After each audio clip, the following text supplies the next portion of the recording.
Assalamualaikum warahmatullahi wabarakatuh. Alhamdulillahirabbil alamin. Hadihi nasta'ina wa ala umurid dunya watin. Assalatu wassalamu ala asrofil anbiya'i wal mursalin wa ala alihi wa sahbihi ajmain, amma ba'd. Yang terhormat dosen pengampu mata kuliah pengantar pendidikan Bapak Agus Dwi Santosa MPDI serta teman-teman PGMIB yang insya Allah berbahagia. Di sini kami perwakilan dari kelompok 2 yang beranggotakan Al-Qori'atus Satiyah, Kristina Bella Mawarti, Rizka Septian Nur Anggraini, Syifa Isnaini. Di sini kami akan menyampaikan presentasi makalah hasil kerja kelompok kami yang membahas tentang hakikat pendidikan Islam dan pendidikan seumur hidup. Yang pertama, apa itu pendidikan seumur hidup? Pendidikan seumur hidup yaitu sebuah sistem konsep-konsep pendidikan yang menerangkan keseluruhan peristiwa-peristiwa kegiatan belajar mengajar yang berlangsung dalam keseluruhan kehidupan manusia. Konsep pendidikan seumur hidup. Yang pertama ada konsep pendidikan seumur hidup itu sendiri. Sebagaimana suatu konsep, maka pendidikan seumur hidup sebagai tujuan atau ide formal untuk pengorganisasian dan penstrukturan pengalaman-pengalaman. Hal ini berarti pendidikan meliputi berbagai usia, mulai dari usia dini sampai lansia. Yang berikutnya ada konsep belajar seumur hidup. Konsep belajar seumur hidup adalah respon terhadap keinginan yang berdasar untuk belajar dan angan-angan untuk menyediakan kondisi-kondisi yang membantu belajar. Berikutnya ada konsep pelajar seumur hidup. Belajar seumur hidup diartikan bahwa seseorang menyadari bahwa dirinya adalah pelajar seumur hidup. Melihat dari sisi belajar adalah cara untuk memecahkan atau mengatasi suatu masalah. Pendidikan seumur hidup kaitannya pada penyediaan sistem formal yang bertujuan untuk membantu perkembangan orang-orang secara sadar dan sistematik merespon untuk beradaptasi dengan lingkungan mereka seumur hidup. Mereka yang sadar akan menjadi pelajar seumur hidup adalah orang-orang yang mau menerima tantangan dan terdorong tinggi untuk belajar suatu hal yang baru. Berikutnya ada kurikulum yang membantu pendidikan seumur hidup. Kurikulum di sini benar-benar dirancang untuk menghasilkan pendidikan seumur hidup. Cara mengajarnya juga berdasarkan prinsip konsep pendidikan seumur hidup. Menjadi pelajar seumur hidup dan belajar seumur hidup adalah hasil dari yang diharapkan. Dan kurikulum adalah jalan yang dilalui untuk mencapai tujuan. Dasar pendidikan seumur hidup merupakan konsep pendidikan yang berlangsung selama manusia itu masih hidup dan berkembang. Hakikat pendidikan seumur hidup. Belajar merupakan tugas semua manusia, tua, muda, besar kecil, kaya, miskin. Semua mempunyai tugas tersebut. Kita belajar mengetahui apapun yang ada di dunia ini untuk kemajuan individu dan universal. Belajar memberi, belajar menerima, belajar bersabar, belajar menghargai, belajar menghormati, dan belajar semua hal. Dalam kenyataan kehidupan sehari-hari dari dahulu sudah dapat dilihat bahwa pada hakikatnya orang belajar sepanjang hidup meskipun dengan cara yang berbeda dan proses yang tidak sama. Jelasnya tidak ada batas usia yang menunjukkan tidak mungkinnya dan tidak dapatnya orang belajar. Jika seorang petani yang sudah tua berusaha mencari tahu bagaimana cara bercocok tanam, bagaimana cara memberantas hama dan pemasaran hasil yang lebih menguntungkan, itu adalah pertanda bahwa belajar itu tidak ada batas usia. Dorongan belajar sepanjang hayat itu terjadi karena dirasakan sebagai kebutuhan. Setiap orang merasa butuh untuk mempertahankan hidup dan kehidupan dalam menghadapi dorongan-dorongan dari dalam dan tantangan alam yang selalu berubah.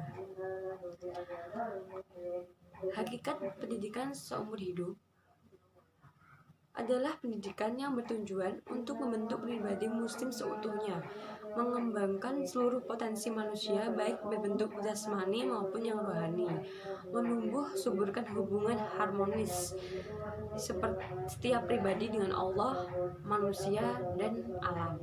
Untuk yang selanjutnya adalah pentingnya pendidikan seumur hidup. Jadi, yang pertama adalah pertimbangan ekonomi. Menurut pandangan tokoh pendidikan seumur hidup, pembentukan sistem pendidikan berfungsi sebagai basic untuk memperoleh keterampilan ekonomis berharga dan menguntungkan. Tidak berarti mereka menekankan bahwa pendidikan seumur hidup akan dapat meningkatkan produktivitas pekerja dan akan meningkatkan keuntungan. Yang kedua adalah keadilan. Dalam konteks ini, pendidikan seumur hidup pada prinsipnya bertujuan untuk mengeliminasi pesanan sekolah sebagai alat untuk melestarikan ketidakadilan. Untuk yang ketiga adalah faktor peranan keluarga. Pendidikan seumur hidup dapat melengkapi kerangka organisasi yang memungkinkan pendidikan mengambil alih tugas yang dulunya ditangani keluarga. Untuk yang selanjutnya, yang keempat adalah perubahan teknologi. Pertumbuhan teknologi ini menyebabkan peningkatan penyediaan informasi yang berakibat pada meningkatnya usia harapan hidup dan menurunnya angka kematian. Untuk yang kelima adalah faktor vokasional. Faktor ini diberikan untuk mempersiapkan tenaga kejuruan yang handal terampil untuk menghadapi tantangan di masa depan. Untuk yang keenam adalah kebutuhan orang-orang dewasa. Orang dewasa mengalami efek cepatnya perubahan dalam bidang keterampilan yang mereka miliki, maka diupayakan sistem pendidikan yang mampu mendidik orang dewasa. Yang ketujuh, mengenai faktor perubahan peranan sosial. Pendidikan seumur hidup harus berisi elemen penting yang kuat dan memainkan peranan sosial yang beragam untuk mempermudah individu melakukan penyesuaian terhadap perubahan hubungan antara mereka maupun dengan orang lain. Untuk yang kedelapan, yang terakhir, tentang kebutuhan anak-anak awal. Pada masa anak-anak awal Masa ini merupakan fase perkembangan yang mempunyai karakteristik tersendiri, bukan semata-mata masa penantian untuk memasuki periode anak-anak, remaja, dan dewasa. Selanjutnya adalah mengenai pengertian pendidikan Islam. Apa itu pendidikan Islam? Jadi, pendidikan Islam adalah suatu sistem yang memungkinkan seseorang atau peserta didik dapat mengarahkan kehidupannya sesuai dengan ideologi Islam. Selanjutnya adalah hakikat pendidikan Islam. Secara umum, jika ditelaah, setidaknya ada 3 istilah yang digunakan Al-Quran dan hadis berkaitan dengan konsep dasar pendidikan Islam. Ketiga istilah tersebut adalah tarbiyah, taklim, dan ta'lim. Yang pertama adalah makna tarbiyah. Makna tarbiyah merupakan proses pendidikan secara bertahap sesuai dengan tingkat perkembangan manusia dalam rangka menjaga dan mengembangkan fitrah yang ada dalam dirinya sampai menuju kepada kesempurnaan, sehingga ia mampu menempatkan fitrahnya pada tempat yang semestinya sebagai manusia yang memiliki nilai rahmatan lil alamin. Yang kedua adalah makna taklim. Makna taklim yaitu bahwa taklim mengacu pada istilah sekarang yang disebut dengan pengajaran. Dalam pengertian lain, kata taklim memiliki konotasi khusus yang merujuk kepada ilmu, sehingga disebut sebagai pengajar ilmu atau menjadi orang yang berilmu, yakni mendorong dan menggerakkan daya jiwa atau akal seseorang untuk belajar menuntut ilmu agar ia memiliki ide, gagasan, memahami hakikat sesuatu. Jadi, kata taklim dapat dimaknai secara khusus dengan memberikan aktivitas pembelajaran. Yang ketiga adalah makna ta'dib.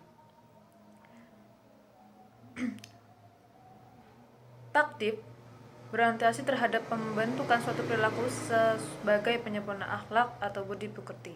Selanjutnya adalah fungsi pendidikan Islam. Fungsi pendidikan Islam antara lain yang pertama, mengembangkan wawasan yang tepat dan benar mengenal jati diri manusia, alam sekitarnya, dan mengenai kebesaran ilahi, sehingga tumbuh kemampuan membaca atau analisis fenomena alam dan kehidupan, serta memahami hukum-hukum yang terkandung di dalamnya. Fungsi yang kedua yaitu membebaskan manusia dari segala analisis yang dapat merendahkan martabat manusia atau fitrah manusia, baik yang datang dari dalam dirinya sendiri maupun dari luar. Demikian akhir presentasi kami dari kelompok 2. Semoga bermanfaat. Terima kasih atas perhatiannya. Kurang lebihnya mohon maaf. Wassalamualaikum warahmatullahi wabarakatuh.